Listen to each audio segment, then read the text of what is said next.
that was so official. As if I wasn't going to start it with something awkward like this. Well, good evening, Internet. Before we begin, Medicine Hat Public School Division and Crescent Heights High School would like to acknowledge that the land we are on today is the traditional territory of the Blackfoot Confederacy. The people of this Treaty 7 region signed at Blackfoot Crossing in 1877 consist of 3 First Nations, the Kainai, the Piikani, and the Siksika. Treaty 7 region of Southern Alberta also includes the Tsuut'ina and the Stoney Nakoda First Nations. We would also like to acknowledge and honor that we are also on the homeland of the Métis people. We would like to acknowledge the traditional knowledge holders and elders who are still with us today and those who have gone before us.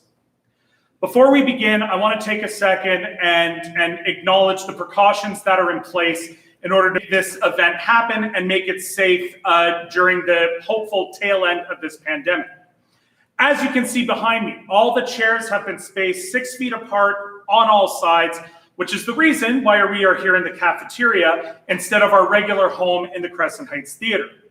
All wind instrument players have bell covers over their instruments, and the flautists are wearing modified masks to control any aerosol spread. We'll be sanitizing all the stands and chairs when we switch bands, and we will take a 10-minute break for every half hour of music to allow the air in the room to recirculate. All of our percussionists will be using their own sticks, and of course, we do not have a live audience for this concert. The applause that you will hear for the next few pieces is from our senior high band while the grade 9s play, and then from the grade 9 band while the senior high band takes our modified stage. So with all that formality out of the way, good evening and thank you for joining us. This is a new venture on the part of the Crescent Heights Band that we are very happy to make work. For those of you that don't know me, my name is Curtis Perrin. I'm the band director here at Crescent Heights, and in front of you is our grade 9 band. These students have been working on their instruments with a few breaks here and there for basically the last 2.5 years, and they are going to be opening up our concert this evening.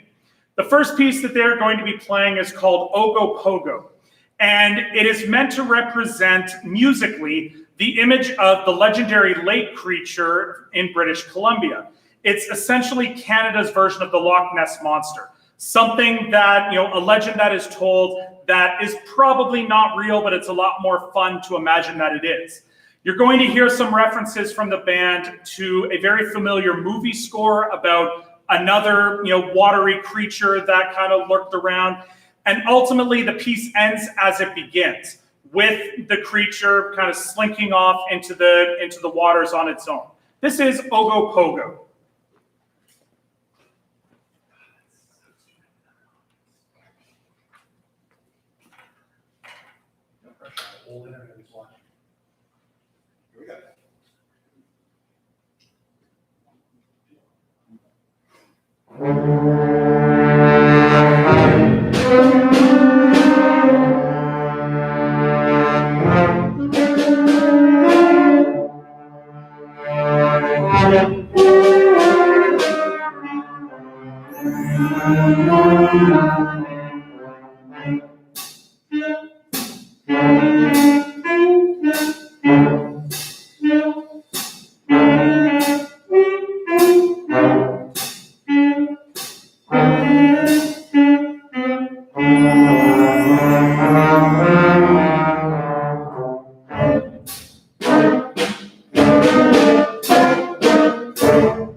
So before we play our second number, I want to acknowledge and thank, we have a few of our senior high band members who are kind of helping out on the lower end instruments that the grade 9 band did not have. And they are doing this based on what? One rehearsal? Yeah, they're doing this on one rehearsal, and it wasn't even today. It was a few months ago. So I'm always grateful. It's one of the great things about this job is that when the middle school needs help, I can always pull the senior band kids in and get some help that way. For the second piece, we're going to play for you a suite. Now, this is normally where I would tell you, the live audience, that a suite has multiple parts and that we want to make sure we are allowed to tell the whole story before we get applause. But I don't have you as a live audience, and I'd like to hope that my senior band students are smart enough to know that without me having to say it. But we'll see. This next piece is called a prehistoric suite, and it has 4 parts that are each meant to represent a different dinosaur. So the first movement is called Stegosaurus, the gladiator, and is a big bombastic fanfare to announce its arrival. Then we have Brontosaurus, the gentle giant, which features some nice, glissando theatrics from the trombone section. Then we have a lighter movement called pterodactyls, the graceful giants of the sky. And then we end off with the battle between a Tyrannosaurus and a Triceratops, where you're going to hear a little bit more kind of non-musical things, a little bit of chaos mixed in with the actual written notes that these guys are going to kind of make up on their own. So this is the 4 parts of the prehistoric suite.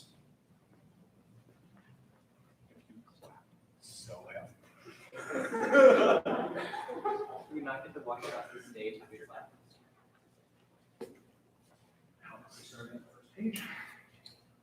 Okay, 2 minutes.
Thank you very much, ladies and gentlemen. We're going to take a brief, about a 10-minute break. We're going to switch bands. We're going to sanitize stuff, and we will be right back.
Yep.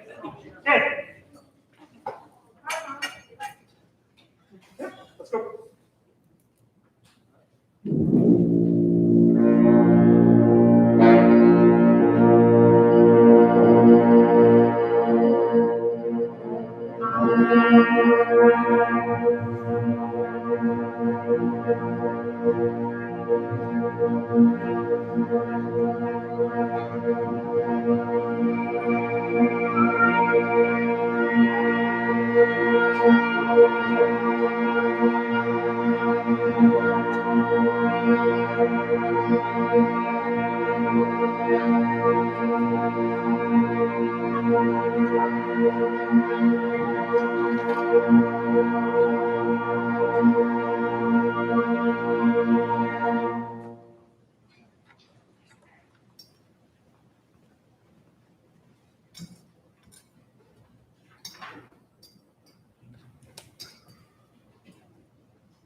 So, ladies and gentlemen, welcome back. Thank you for joining us. We had a little bit of an unexpected delay. We had a clarinet player who quite literally had a screw loose. So, we have to take care of people. The joys of being a band director is I take care of the instruments and the people. It's a beautiful thing.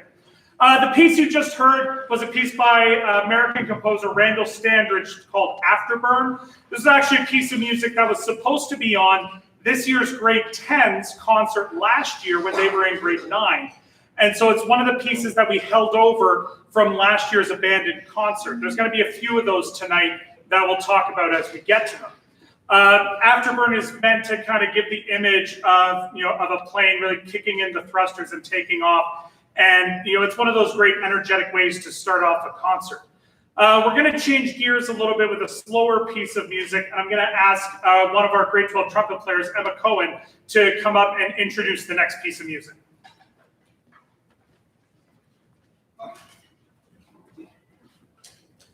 Hello, next up we will be performing a hymn song of Philip Bliss. Last year we prepared this song as a tribute for Ralph Brown. Ralph dedicated his life to sharing music with people of all ages around the city.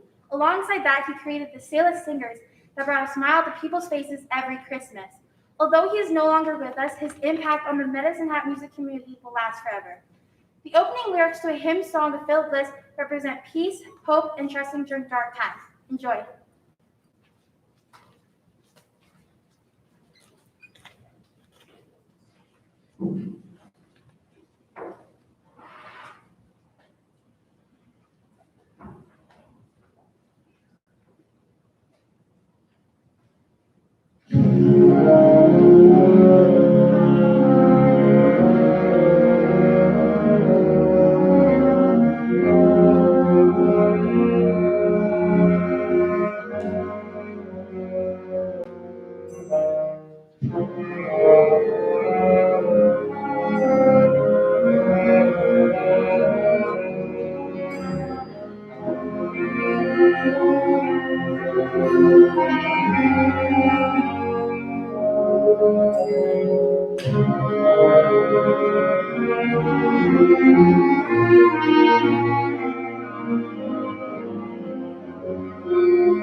So some of you, especially those of you who have been to the band room before, might be looking at a group this size, looking at the space that it takes out, that might be thinking, how on earth did we ever rehearse all these pieces together? Well, the answer is we didn't. Half of these, your first time playing together, playing this music together, was this morning, starting at 9 o'clock. Before then, they had only ever imagined what the other half of the band sounded like, what the other percussion parts sounded like. And I don't want to use the words, I'm surprised at how well it turned out, because I feel like that's a disservice to them. But the morning rehearsal went much smoother than my wildest dreams ever could have hoped for. And so that is a testament to these students behind me and to the work that they put in and to the passion that they have for this. And it makes me the luckiest band director on the planet, because the morning rehearsal should not have gone as smoothly as it did. And it's because these people behind me are just tremendous musicians and just all around good human beings. Well, most of them. Our next piece is one that has a connection to me personally. It's a piece called Chasing Sunlight. It's written by Toronto-based composer Kate Nishimura. And Kate was actually a part of my last major public performance as a musician. I was in Lethbridge playing with the Lethbridge Community Band on March 8th, about a week before the World Day. And we were playing a concert for International Women's Day, and it featured all women composers, women conductors, and Kate was there, had come out from Toronto to workshop some of her music with us and help us to prepare it. And so I immediately knew that I wanted to do one of her pieces, and this is the one that I personally like the most. It is called Chasing Sunlight because it was inspired by a road trip that she took heading west. And any of you who have ever done a long journey west, that you spend a lot of time literally following the sunset.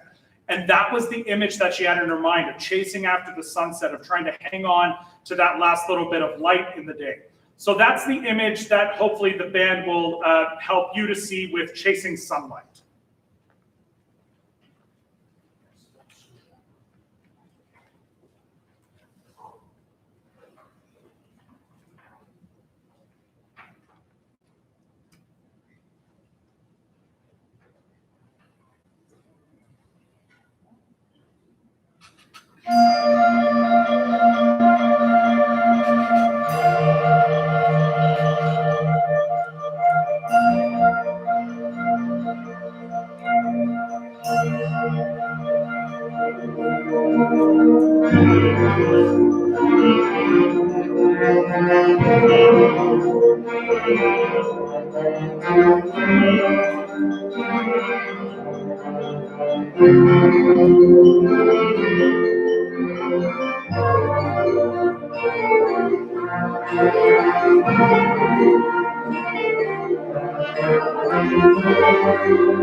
So we're going to play one more piece for you before we take a 10-minute break to allow the air to circulate here in the cafeteria.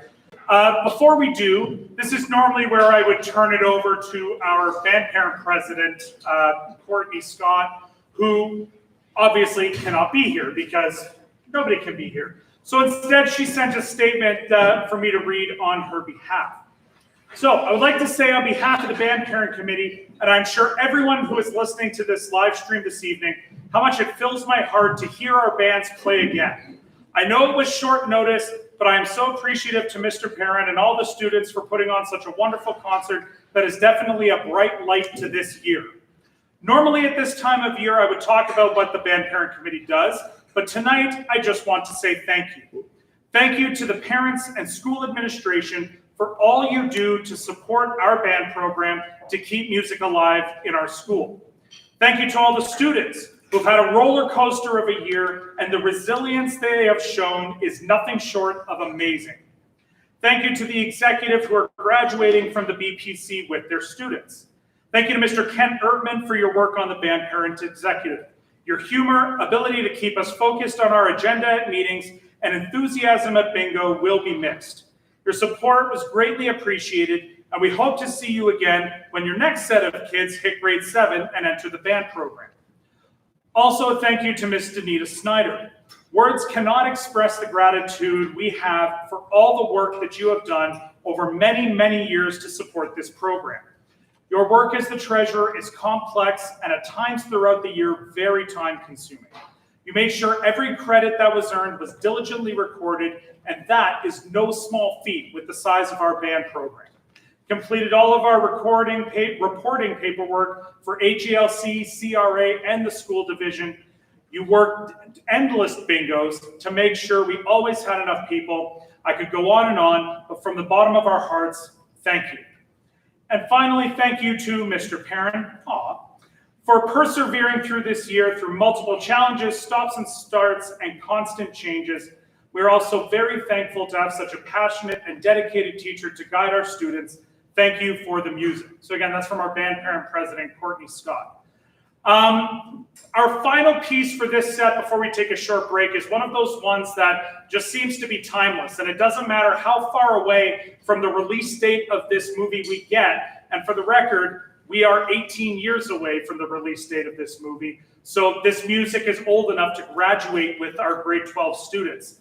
But anytime I go and put the music from Pirates of the Caribbean in front of the band, it always seems to get a positive response. Everybody seems to want to do it. When at the beginning of Q3, when I put 6 pieces in front of the band and said, rank them, this by far received the highest number of votes. So I guess almost 20 years later, it's still just as popular, which means that the Mouse House is just, taking more and more control of our lives. So for our last piece before we take a short break, this is selections from Pirates of the Caribbean.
Ladies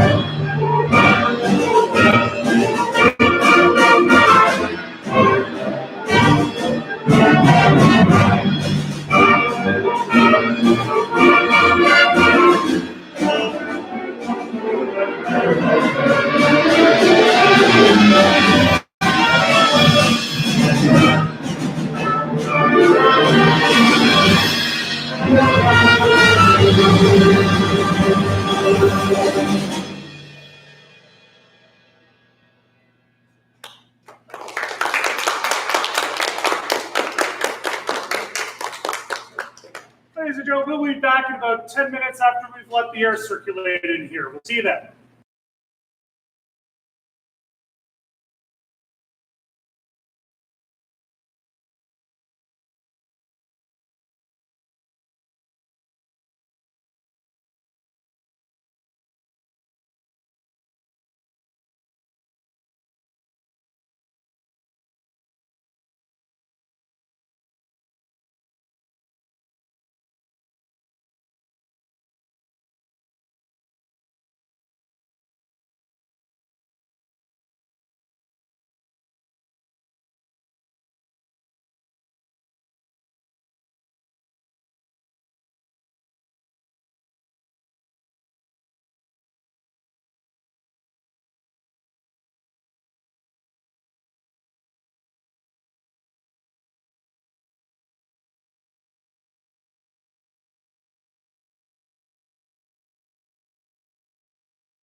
Welcome back. The air has circulated and we have more music for you. But before I introduce our next piece, I want to take a moment and talk about a group of people who are not able to be at this concert, but also did not get a final concert of their own. And that's the grad class of 2020, last year's group. The class of 2020 were the first students that I started in grade 7, starting in February of 2015. I said to them on that first day that they could expect me to get all sappy and emotional in the June concert of 2020 because they would finally be graduating and leaving the school. But of course, that concert never came. These young men and women that were a part of this class were exceptional leaders, they were outstanding musicians, and above all, they were a lot of fun to be around. My original plan last year was that I was going to actually ask them to come back and be a part of this concert along with the band. And while that didn't happen, I want to dedicate this next piece to them. The Witch and the Saint was meant to be on the program last year and is one of our holdover pieces for this year from senior band. And so I want to take a moment and dedicate this to the grad class of 2020.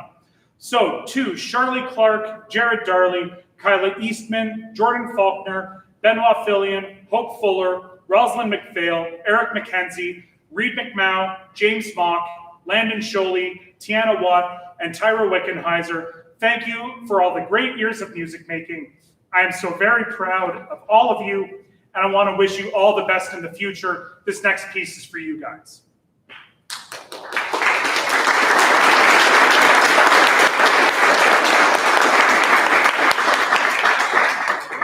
So, The Witch and the Saint is a tone poem, meaning that it takes the idea of programmatic music, telling a story through music, and puts it on overdrive. This is a good long piece of band music that tells the story of two sisters, twins who were born in Germany in the 1500s and who were given the gift of second sight, meaning that they could predict the future. One of the twins was raised in a convent and was regarded as a saint by the nuns who worked there. The other was outcast as a witch. And so you'll hear two very distinct themes representing each of the sisters. Later on, you will hear chaos in the music as the witch is captured by the townspeople and set to be burned alive. And she is rescued by the saint who ends up giving her life to save her sisters before her sister rides off alone, escaping her fate. This is one of those pieces of band music that everybody loves. It's a great piece. It's one that I think everybody should do before they leave a senior high band program. And we're very happy to present it for you and for the grad class of 2020, The Witch and the Saint.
So before I invite Jamie up to introduce our next piece, I would like to turn our attention to this year's band graduates. I've been saying it to this group since September, that this year's class might actually even have it harder than last year's group of graduates. This year's class had to deal with the constant up and down flow of restrictions, moving from in school to at home to back to school to back to home to back to school, to potentially being quarantined, or in the case of the quarter four group, having to deal with me being quarantined and teaching the class through the screen at the front of the room. And having to rehearse the concert that you've been listening to in two different groups and only coming together on this day. It has been a challenge.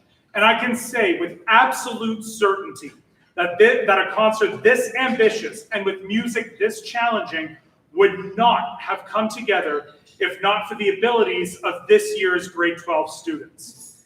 They may not remember, but when they started in band in grade 7, they were the biggest grade 7 band class that Crescent Heights had seen in years. And they were split into 2 classes and did not get a chance to rehearse together for their performance until the day of their first concert. So it was almost as if fate was preparing them way back in 2016 to be able to pull off a concert like this. This is a group that I am going to miss having around for many reasons. Not just for their musical skill, but for the conversations that I had before and after class, being able to watch their successes in other ventures outside of the band room, but mostly because they are the people that I could always count on when I needed help with anything around the band room. It is absolutely not going to be the same here without them, but I know that they are going to go on and do amazing things as they go out as Crescent Heights alumni. So at this time, I would like to ask for a round of applause as a thank you and good luck to the graduating band students of 2021.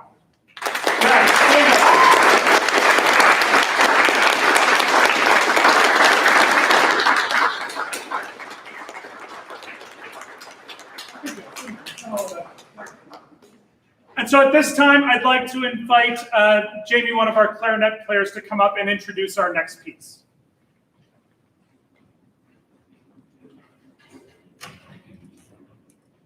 Tanshikia, Dikinikashwan, Jamie Robson. Hello, everybody. My name is Jamie Robson. Loosely translated, Drums of the Samus means drums of Medicine Hat.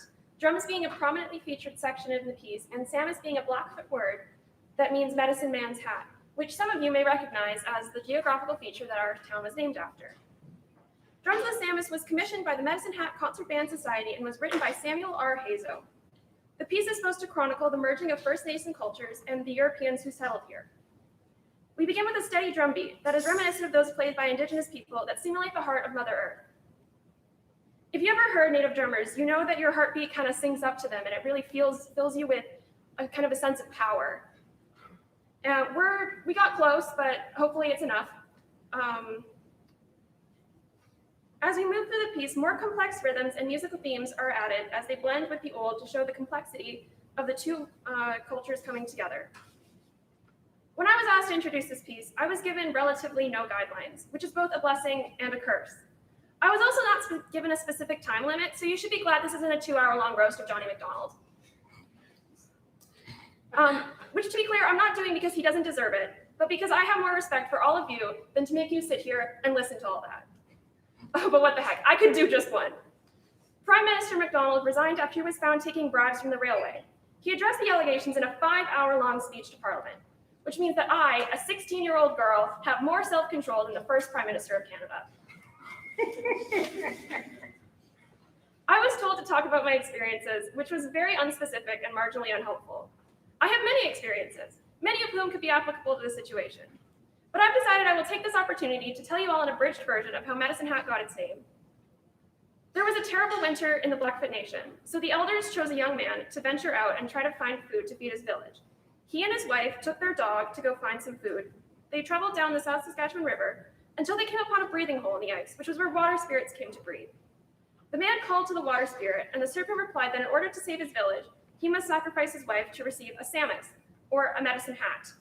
The man tried to trick the serpent by throwing his dog in, but the serpent wasn't convinced, and so the woman sacrificed herself, and the next morning the man was given the samus at the Cut Banks by Strathcona, where he found the much-needed game to save his village. The man then became a great medicine man of the Blackfoot people. I am honored to be able to stand here and say that I am Indigenous when so many of my people could not. I am fortunate that I was born 8 years after the last residential school closed in 1996. As Indigenous people, we are taught that everything we do is in service of future generations. We dedicate this piece to those as of 3 p.m. today, 572 children who can no longer pass on their knowledge and experiences, and to all Indigenous people who continue to fight to keep our culture alive. Nina Skamtin.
The senior band has one more piece for you. Then we're going to take a short break, get the grade 9s back in, and see if we can, knock the roof off this place.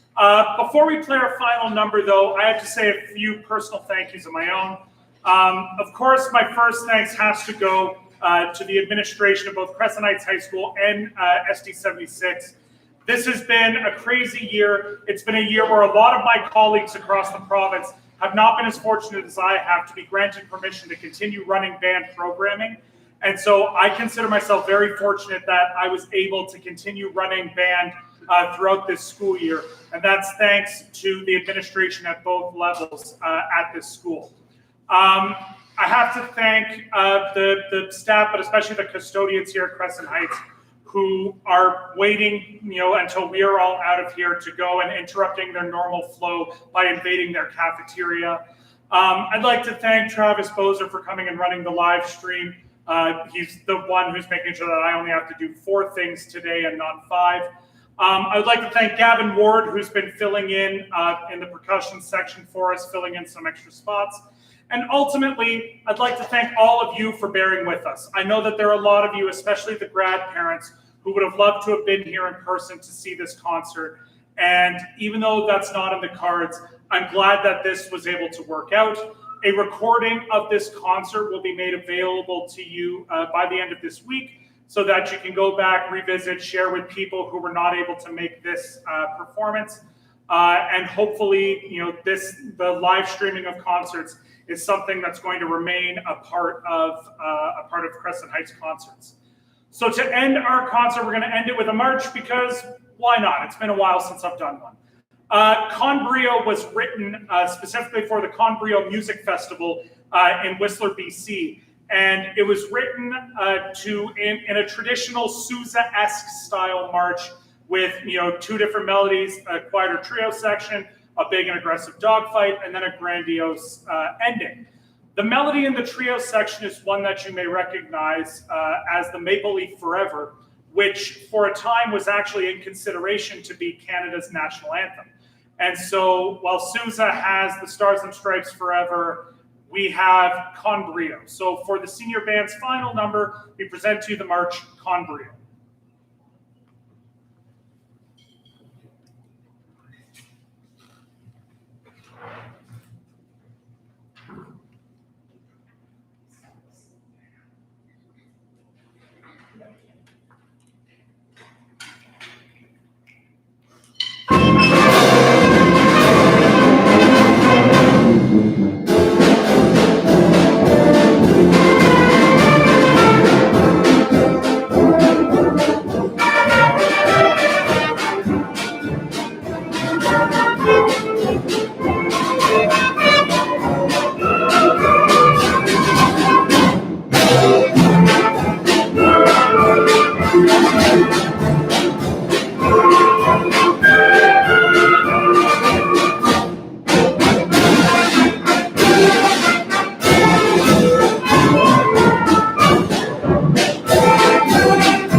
going to take one last short break, get the grade 9s up, and then we're going to have one more piece for you. We'll be right back. Don't do the intermission yet. We're going to do it after we switch. Are you sure? Yes. Yes, we are.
Wait If I for stand it. here, I can take my mask off. Wait for it. Okay. All right. So we're both graduating, and there's about 22 of us in the band. 21 of us are here, which is a great turnout, I think. And like Mr. Cran mentioned before, we're one of his largest band classes that he's ever had to deal with. And that means we've given him some of the largest problems he's ever had to deal with. And I think that's part of why band is so important to the people who are in it right now. It's not just a class that you take and then you switch teachers. He's had to deal with us for a very long time, for better or for worse. And I remember lots of days where he's not pleased at all, and lots of days where we were all over the moon. And it's that roller coaster that you mentioned before that's really brought us together. We're not just a band, we're almost a family. And you are a parent who's probably ready to get us out of the house at this point. we've just been through so much together, and I personally remember an experience when we were doing our one trip we got to go on, thanks to our wonderful year, that there was a rival school with us in the hotel, and you promised that even if we were actually causing trouble, you said it wasn't us. And honestly, that's something that stuck with me, that even if we are doing the thing he does not want us to do, he always has our back, and that's really meant a lot to me, and I think it's reflected in how much we've grown, and I think that deserves a round of applause. Thank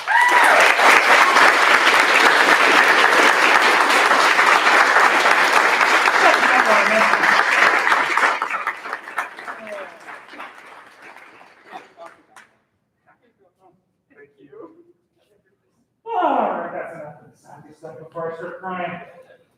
So, for our last piece, we are going to combine forces and end a concert only the way a concert band can. Big, loud, and aggressive. This is the grade 9s and the senior high band with Prelude and Firestorm.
I need to clap for it.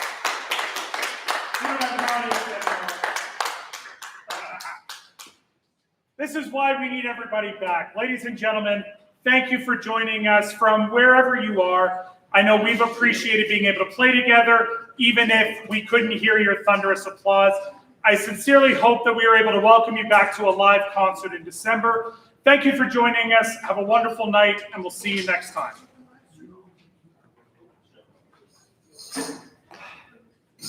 Am I off?